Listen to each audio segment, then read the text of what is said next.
के छ खबर? सन्चै हुनुहुन्छ? मारी सन्च नहुने त कुरै छैन नि तपाईँहरूको, होइन त?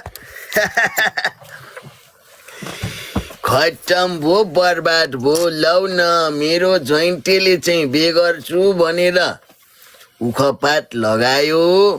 अब एउटी राम्रै कन्परामा लिखा परे कि केटी हेरिदिन पर्यो के?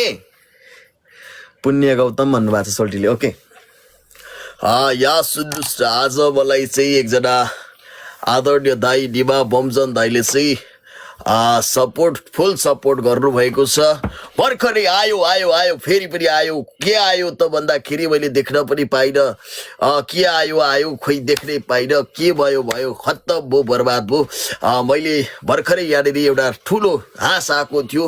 हाँस पठाउने उहाँलाई धेरै धेरै धन्यवाद भन्न चाहन्छु। निमा बमजन जो टपमा बसेर चाहिँ गिफ्ट हानिराख्नु भएको छ, उहाँलाई धेरै धेरै धन्यवाद भन्न चाहन्छु।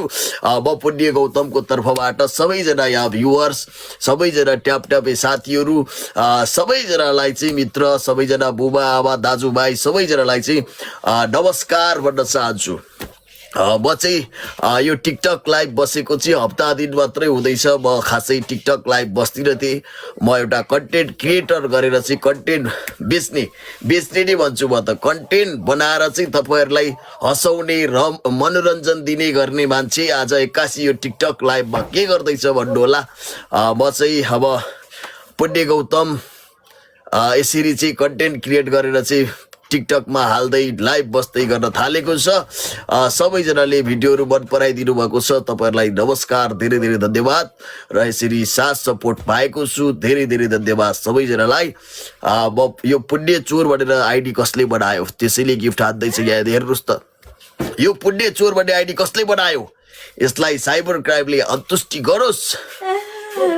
पारी ल्याउनुहोस् न यार, घोक्रो सुकिसक्यो। कहाँ जानु भयो तपाईँ? ल, उहाँको भइसक्यो।